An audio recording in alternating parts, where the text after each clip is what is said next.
Hello and welcome back to the KCC channel. I'm Rob and I hope you're having a wonderful day today. Today we're jumping into the ProRevenge archives. Our first story today comes to us from Dress of Ophelia. Supervisor planned to fire me after I helped secure a multi-million-dollar client. So I made him lose the client, then his job. Let's jump right in.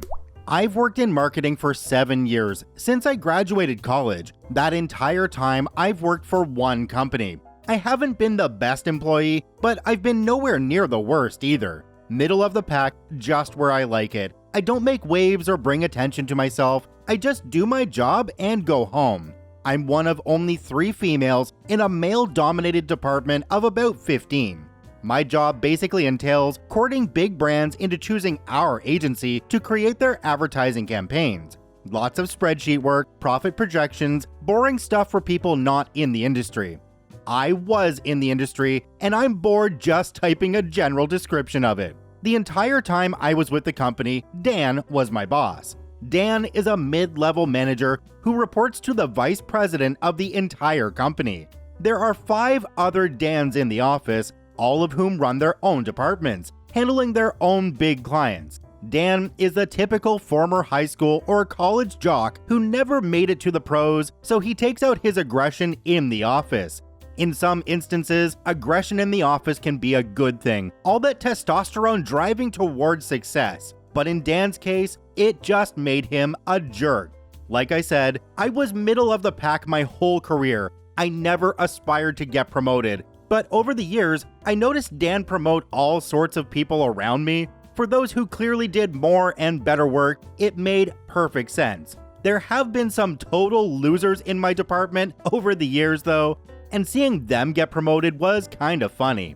Like I said, I wasn't ambitious, just did my job, so I didn't resent those employees who weren't as good as me earning more. What I did resent was getting blamed for their mistakes, or being used as a scapegoat if our department didn't secure as large a contract as we wanted. For example, our partnership with X brand might be for a whole year at a certain price, whereas our company wanted 2 years at a higher price like some other departments got with their clients. If I did something mostly on my own, Dan made sure credit was shared with the whole department. That's cool. But if the entire team didn't do so well, he'd single me out or single out some other poor schmuck to take the rap for the whole thing. Dan would then write an after-action report where that person got the lion's share of the blame and eventually got fired. Whether our team exceeded its goal or not, Dan would make sure he and his favorites got fat bonuses. One thing Dan believed in was going out on team-building lunches. At these lunches, the teams made sure to be on our guard. Only 1 drink apiece, watch your tongue, that sort of thing. But Dan would always get roaring drunk and would say all kinds of non-PC stuff. Dan's favorite thing was guy jokes. I mean, guy humor. The other 2 girls in our department seemed to like that sort of thing and didn't mind. I minded, but I kept my big mouth shut because I didn't want to cause trouble. Well, eventually a friend of mine from another department came to me and he told me that he overheard Dan and my friend's supervisor, talking about who was on the chopping block next.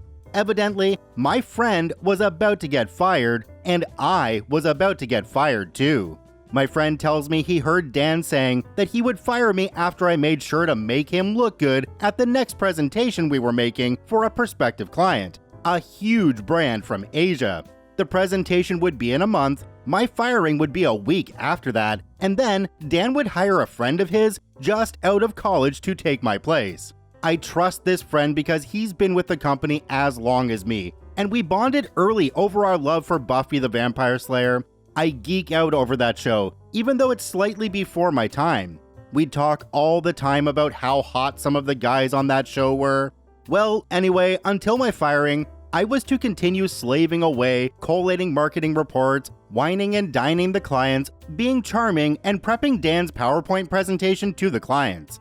I have a good friend in HR, and on a lunch date a few days later, she told me that it was true. I was one of the names submitted by Dan for termination in the near future. She swore me to secrecy, and I promised I wouldn't say a word, but I also made her promise she wouldn't say a word about what I was planning.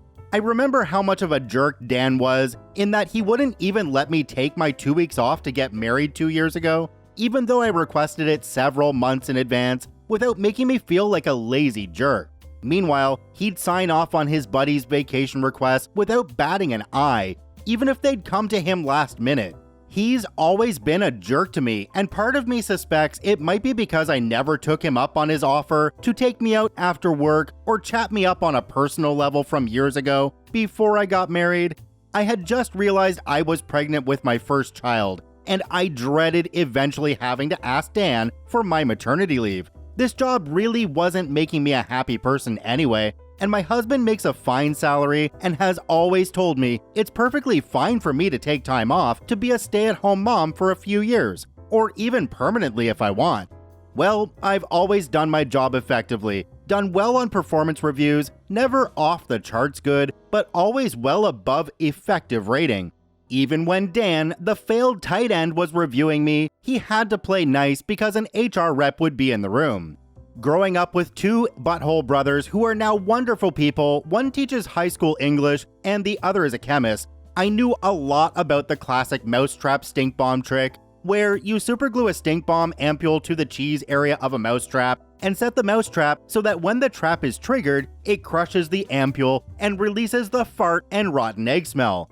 You glue the mousetrap itself to the bottom of a small, oblong box, usually a shoebox. The trap is glued on one end of the box's inside. On the other side, you put a tennis ball, then you seal the box. You make sure that for storage, the box stands in a tall way with the ball on the bottom and the trap on the top. When you're ready to use the stink bomb, you lay the box gently the long way so that the ball gently rolls along the bottom of the box near the mousetrap. The idea is that if the box is jarred, the ball will move around, trigger the trap, and then you get the stink bomb smell. My brother told me it's usually for putting in people's cars, that once the car started moving, the natural momentum would spring the trap. My plan didn't involve cars, but the trap would still be fine. I decided that I would ruin Dan's presentation with a stink bomb. That would be annoying, but it wouldn't really be revenge for 7 years of him treating me like crap and making me do all this work that ultimately he took credit for and gave himself raises for. So for the next 4 weeks, 3 times a week, Dan and our entire team would be that obnoxious group of office workers you see at a Chili's or Red Robin or whatever mid-price sit-down restaurant you have near you that's a step up from Denny's. Per usual, Dan would talk about what losers people in other departments were, how the company was nothing without him, how the boss's new wife was hotter than the previous wife, and how he's banged both. We all knew he was just messing around and just bro-talking. Whatever he was doing with all his drunk talk, I thought maybe upper management would be a better judge than me. I thought of just emailing the best audio files to them. I didn't mention before, but I had gotten into a habit these last few weeks of quietly hitting record audio whenever Dan decided to tell off-color jokes, sex jokes, or make fun of differences between black and white people, how funny it sounds when Asian people speak English, and so on. My friend from another department who was also on the verge of getting fired helped me change a lot of the audio files on Dan's upcoming video presentation to his most classic sounding sound bites of making fun of Asian people, black people, telling sex jokes. The visual stayed the same, but the audio track was completely changed. Officially, Dan's dull-witted friend was in charge of creating the presentation, and he and Dan would take the credit for the whole thing. The reality was that I was supposed to create the whole thing, make it a smash hit, and get fired without getting any credit for it. Every day, I was supposed to submit my work to Dan and his friend, and they were supposed to give their okay on my work. But over time, they realized I produced good work, and they didn't even bother checking what I was doing. They did, however, send their confirmation to their bosses that they were completing their presentation. Since they didn't want to share credit with me, they excluded my name from their reports. Our presentation room for the client is about the size of a classroom. It's basically like a private theater in a mansion. Our clients were about a dozen Japanese men. There is a movie screen on one end with a podium beside it.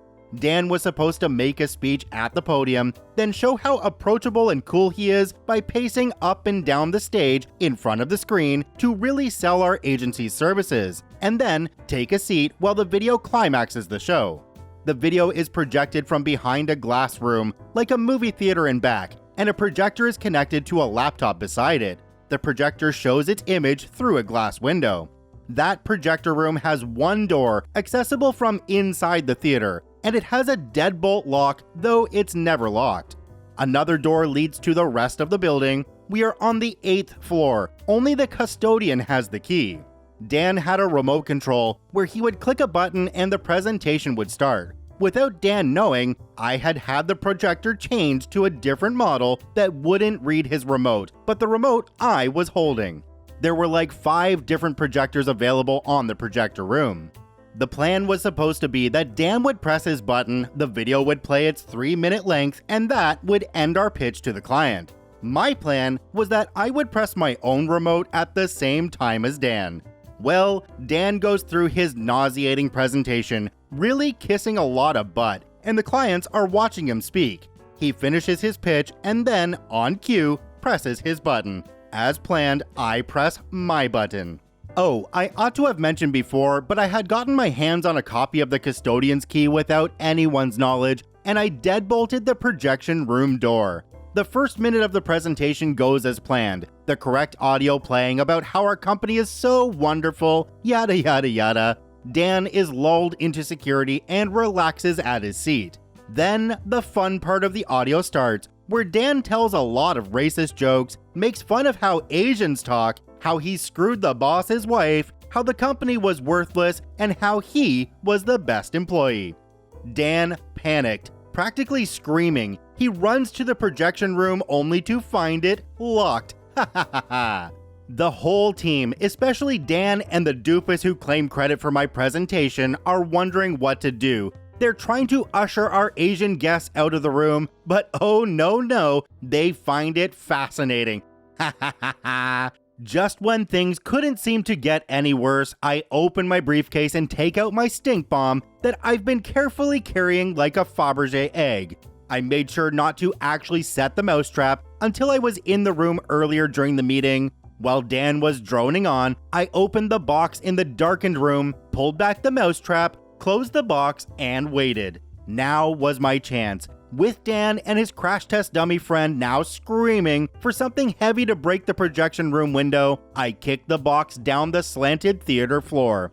Only seconds later, the entire room fills with the horrible stench of fart and eggs. The video's over anyway, and everyone rushes out of the room during the confusion, but not before Dan threw a chair through the window and broke a $4,000 company laptop. Understandably, everyone in the office was wondering what the hell happened in the conference theater. The Japanese businessmen were livid and complaining to the big boss about having their time wasted by a recording of Dan being racist toward them and bragging about how he'd had sex with the boss's wife. Then they left and took their business elsewhere. Dan was immediately called in together with his underling. In the presence of an HR rep, they of course instantly tried to blame me for the whole fiasco. The boss then asked them, according to my HR friend, "Why are you trying to pin this on OP? Every day for the last 3 weeks, you and Crash Test Dummy Minion have submitted reports saying only you two were working on the video presentation that was supposed to cap off the show. Are you admitting to fraud?" Needless to say, both of those losers were fired. One by one, my whole department was called into the HR office, with the main boss to be interviewed separately, including me, of course. We all said we had no idea what all of that was about. Everyone admitted that the audio recordings, which survived the broken laptop screen, were genuine, but no one could place who recorded them. All we knew was that one of us did it. The 13 of us who remained, 10 guys, 3 women, were in a group interviewed with the boss, and he thanked us for exposing Dan and his main underling. He told us that he wished we did it in a more constructive way, but that it was a positive thing that Dan was exposed for costing the company business. We were all to be given raises. In the general aftermath of everything, no one really asked about the stink bomb. The custodian simply cleaned up a discarded box later that day, and no one mentioned it. Custodian's cool and knows how not to be a narc. He took back his key, no questions asked. I really think the stink bomb wasn't necessary to get Dan fired. I just thought it would make his destruction more laugh out loud. My new supervisor is a much nicer guy. He hired my friend from the other department to join his after I resigned. HR told me that if I let them lay me off, I could collect 6 months of unemployment. I took it because I don't think I'll work in that field again, but in case I do, I got letters of recommendation from the boss and new supervisor. Dan, of course, knew it was me who sabotaged his career. He has seen me around town before and knows I go to this cafe not far from where I live. One day, about 3 months after it happened, he saw me sitting at a table alone. He came up to me, looking like his failed jock self, and said, "You think you're pretty smart, don't you, you effing bee?" Then he started to approach me like he was going to use his physicality to intimidate me. There were lots of witnesses, mostly elderly. Lucky for me, my husband came out of the bathroom just in time to see another man looking like he was threatening me. Happy ending. Dan had a broken nose. No, I'm not going to press charges, officer. 200-foot restraining order? Yes. 7 senior citizens stayed behind to tell the police a husband, himself a former football jock, but now a quiet research scientist, was defending his wife. Give it up, Dan. You lose. Does anybody else think that something like this would be a huge setback to a major business, and that there's no way that the senior management would thank you for doing something like this, even if it meant you were exposing other management that was a piece of crap? Also, your friend in HR must not really like their job if they're willing to go completely outside of company policy and tell you exactly what's going on, like, hey, you're about to be fired, you better do something about it. It's a really good thing this is an entertainment channel and not KCC's True Stories. And if any of you are going to go off in the comment section down below, "Oh, this story's so fake, I don't like it, I'm going to unsubscribe," well, I agree with you, the story's fake. So do what you gotta do. Thanks for watching, check out OP at the link in the description down below. Have a wonderful day, and we'll see you tomorrow.